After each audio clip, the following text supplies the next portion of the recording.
fichier, vous avez suivi, a fait l'objet de beaucoup de débats entre l'opposition et le pouvoir. Vous savez que nous avons développé tous les arguments qui ont permis de montrer que ce fichier-là n'a pas été consensuel. Il y a de nombreuses insuffisances qui ont été constatées, même par l'audit maison qu'ils ont concocté également, a démontré qu'il y avait effectivement des insuffisances. Nous sommes très heureux aujourd'hui de savoir que la CENI, qui a été malmenée, aussi bien le gouvernement a malmené à la fois l'opposition, mais aussi l'indépendance de la CENI pendant plusieurs mois. Cette arrogance avec laquelle ils ont toujours agi, effectivement, ne se limitait pas seulement à l'opposition. Donc aujourd'hui, nous sommes heureux de voir, en tout cas, que cette CENI a eu un sursaut d'indépendance que nous saluons. Parce qu'une de nos revendications essentielles était justement de faire un audit crédible par une structure internationale qui a une réputation à défendre. Donc le fait que la CENI, contrairement à ce que le gouvernement a souhaité, ait décidé par elle-même de demander à l'OIF de faire un audit indépendant, nous paraît un gage de sérieux pour lequel nous les félicitons. Et donc, pour nous, nous faisons confiance à cette CENI. Et je pense que c'est vraiment l'attitude qu'il faut que tous les Nigériens aient aujourd'hui. Nous ne pouvons pas être gouvernés par la peur ou par l'intimidation. Il faut que les Nigériens se réveillent et organisent leur propre résistance, parce que l'état de droit est en train d'être remis en cause tous les jours. Soyons sérieux, soyons sérieux. Les délais étaient totalement sous la responsabilité du gouvernement depuis 5 ans. Si le gouvernement n'a pas pu respecter les délais, en quoi est-ce que l'opposition actuelle a une responsabilité quelconque là-dedans? On a posé un certain nombre de problèmes. Ce sont ces problèmes qu'il faut résoudre pour qu'il y ait un fichier qui permette des élections consensuelles. Or, ça n'a pas été le cas. Et aujourd'hui, avec tout ce qui s'est passé, il y a une rupture de confiance totale qui s'est créée. Donc, la question de fond aujourd'hui, c'est la première responsabilité, la première priorité que nous avons aujourd'hui, c'est de nous assurer qu'on peut faire des élections sur des bases qui sont des bases acceptables pour tout le monde. Les questions hors délai, c'est un faux problème de toute façon. Les délais, ce sont des décisions qui se prennent de manière consensuelle. S'il y avait un dialogue, mais pour quelle raison une affaire de 10 jours peut avoir une... Vous savez très bien que ce n'est pas... Ce dont on parle, c'est 15 jours, peut-être 3 semaines maximum. Vous pensez que une opposition a besoin de 3 semaines de plus pour se préparer? Si elle n'est pas déjà préparée, vous pensez que 3 semaines de plus lui permettraient de se préparer mieux pour une élection? Nous l'avons dit de manière très claire. On s'est investi, mon parti s'est investi très fortement pour ces prochaines élections. Très fortement. Tous les jours. Nous n'avons pas du tout l'intention de perdre tout ce que nous avons fait parce qu'il y a un certain nombre de gens qui veulent mettre des choses-trappes pour en fait arriver à imposer aux gens de faire un boycott. Non, je pense que c'est la bonne démarche que la CENI a prise en voulant d'abord demander cet audit de l'OIF, et l'audit n'a qu'à prendre le temps qu'il faut pour que tout le monde puisse effectivement se convaincre que cet audit-là et ce fichier est un fichier qui est acceptable pour les partis. C'est un débat théorique. qu'est-ce qui prouve que cet audit ne peut pas se faire et que ceci puisse permettre aussi de respecter les délais? Nous n'avons pas d'éléments pour ça, pour faire ça.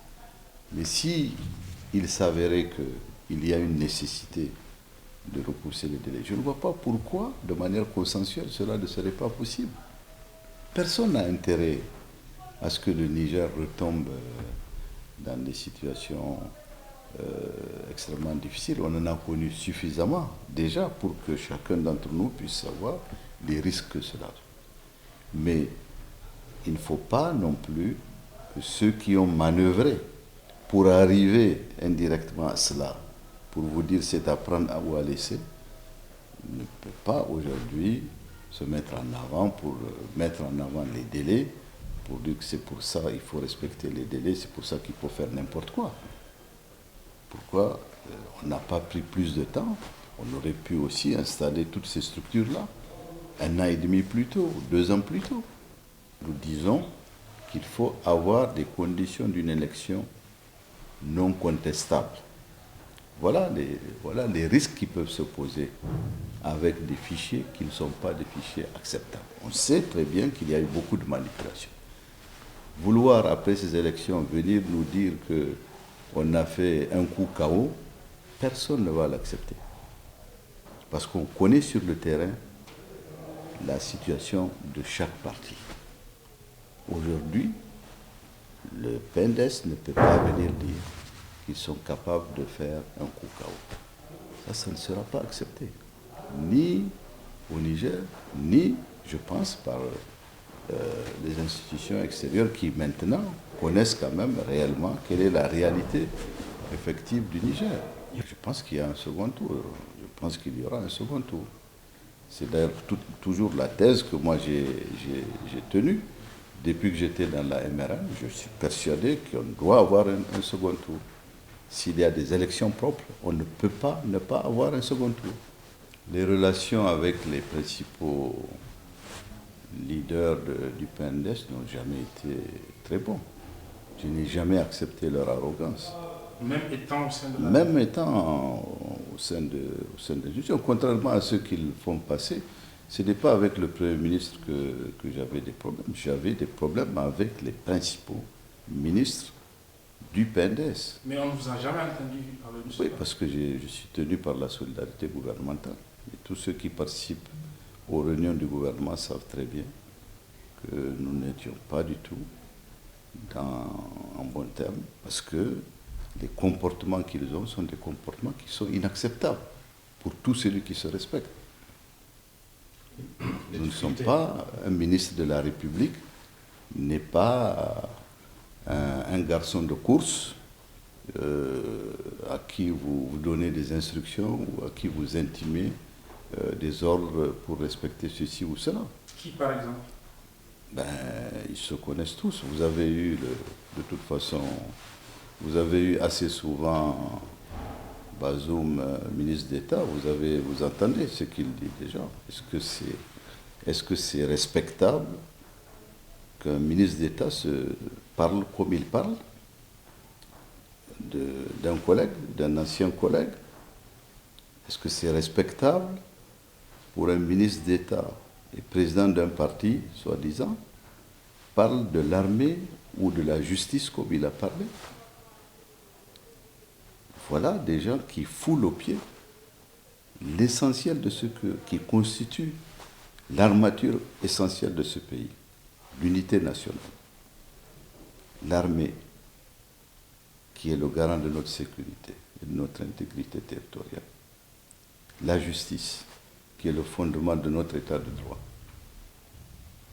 Et voilà ces soi-disant démocrates, qui en fait sont des staliniens connus. Ils ont toujours été des staliniens.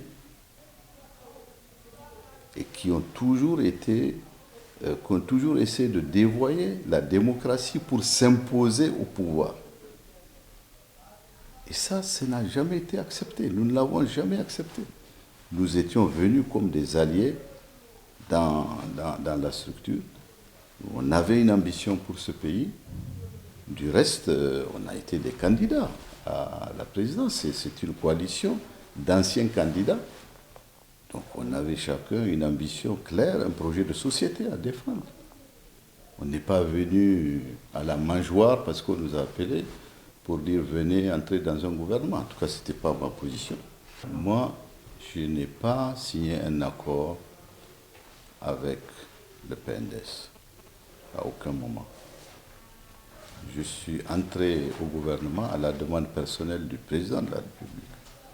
Donc, j'ai toujours dit que, aussi longtemps qu'il n'y a pas de problème entre le président de la République et moi, je pouvais m'accommoder des inconvénients de son cercle restreint.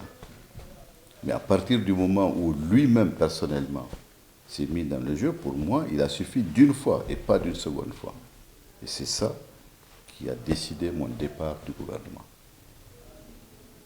Voilà les raisons pour lesquelles... Et je ne le regrette pas du tout, parce que je suis totalement en phase avec les raisons pour lesquelles je suis parti. Je n'ai pas fait un jour pour lequel je n'ai pas travaillé conformément à la mission que je me suis fixée pour le Niger. Et je l'ai fait de la manière la plus consciencieuse. Et personne ne peut venir dire le contraire de façon objective. À partir du moment où le président de la République, qui m'a amené en fait à accepter, et du reste je l'ai expliqué, je les ai soutenus en 1999, en 2004, en allant à l'opposition, par rapport à lui. Les Bazoum et autres, on les connaît, on sait qui ils sont depuis longtemps.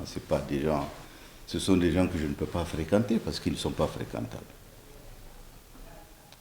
Mais au moins, le président de la République a montré une certaine civilité qui permettait de travailler avec lui. Et à partir du moment où il prend fait et cause pour son groupe, pour son clan, je n'ai plus rien à faire là-dedans. Et puis c'est tout. Une alliance avec le PNDS, c'était à refaire?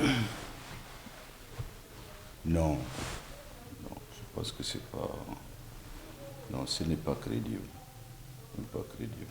Je suis de l'opposition, c'est clair. Je suis de l'opposition.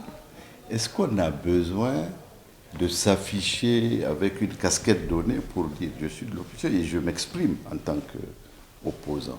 Pourquoi voulez-vous qu'on s'enferme dans une appartenance? Je suis MRN, je ne suis pas... Même en étant à la MRN, j'avais des opinions personnelles. J'avais des opinions tranchées. Je les exprimais.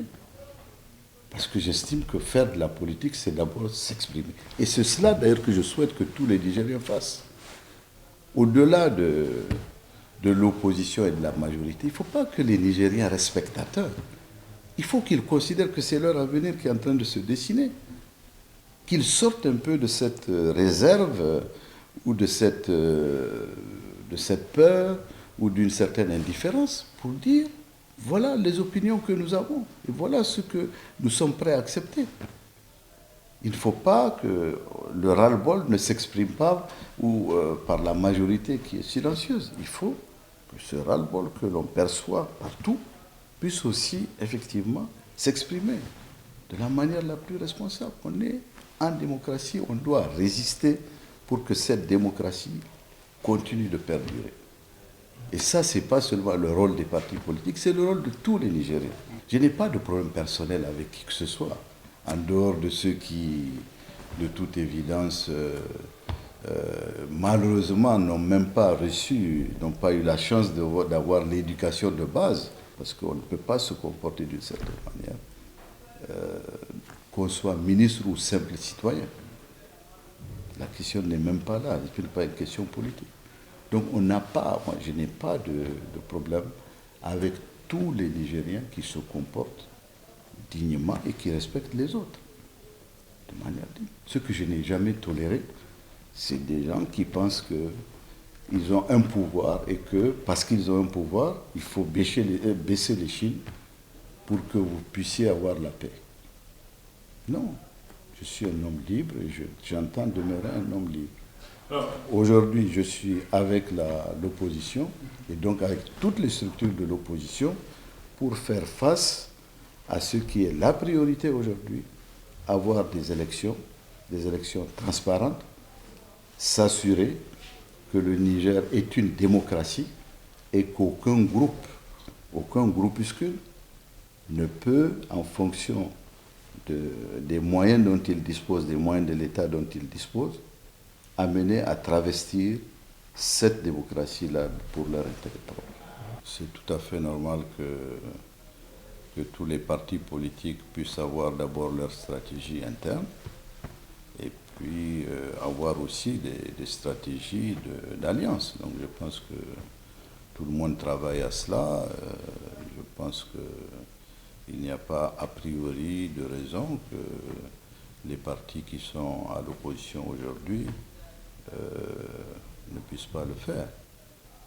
Mais je ne pense pas que ce soit ça le problème essentiel du moment. La question aujourd'hui, c'est d'amener à créer les conditions qui permettent à tous ceux qui sont candidats donc, de pouvoir l'être librement et de pouvoir donc sans entrave exercer leurs droits constitutionnels.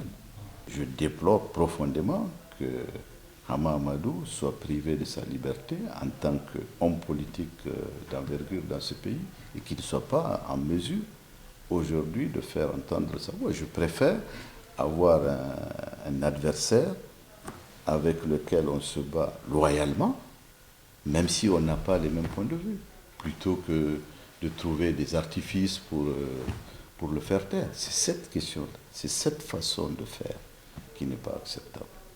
Je pense que le programme, on aura le temps de le décliner. Hein. Par rapport à 2016, à 2011, ce qui va être différent, c'est que moi j'ai passé 4 ans et demi à travailler dans le cadre du gouvernement et à travailler aussi à nous faire connaître, à faire connaître le parti et ses dirigeants dans le pays.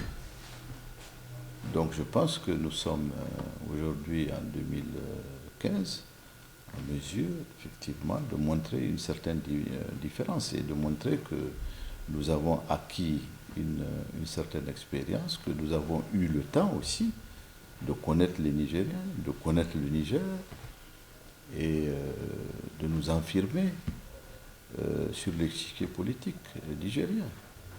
C'est ça la différence fondamentale. Parce que 2011, on n'a pas eu le temps matériel d'organiser le parti, d'organiser les échéances qui sont venues peu de temps d'ailleurs après mon retour de mission extérieure auquel j'étais appelé. Moi, ce que Bazoum dit ou ne dit pas n'a aucune importance pour moi. Il a lancé un défi, je pense que mon parti a fait un communiqué également pour dire qu'il relève le défi. On va voir. Moi, je suis serein par rapport à ça, en tout cas. Ce que je regrette profondément, c'est le silence du président après les propos de Bazoum concernant l'armée et concernant la justice. Je ne peux pas m'attendre à ce qu'un président de la République ne puisse pas réagir à des propos qui sont aussi infamants pour nos institutions. On doit s'attendre à ce que le président de la République dise quelque chose. Sinon, il serait dans une situation de parjure. Parce qu'on ne peut pas comprendre qu'un ministre comme Bazoum, un ministre d'État et président d'un parti, puisse dire des propos aussi inacceptables qui remettent en cause l'unité nationale, que le président de la République ne prenne aucune décision. Parce que Bazoum ne devrait même pas être ministre aujourd'hui, ni même président du parti. Quelle serait aujourd'hui la position de la Cour constitutionnelle s'il recevait des candidatures du PNDS signées par Bazoum? Quelle serait cette crédibilité? Donc là, voilà le point. C'est le point, c'est pas ce que Bazoum peut dire sur moi ou sur l'appréciation qu'il a de ma représentation au Niger, c'est comment le président du Niger accepte-t-il qu'un ministre d'État et le président de son parti puissent dire ce qu'il a dit par rapport à l'unité nationale du Niger.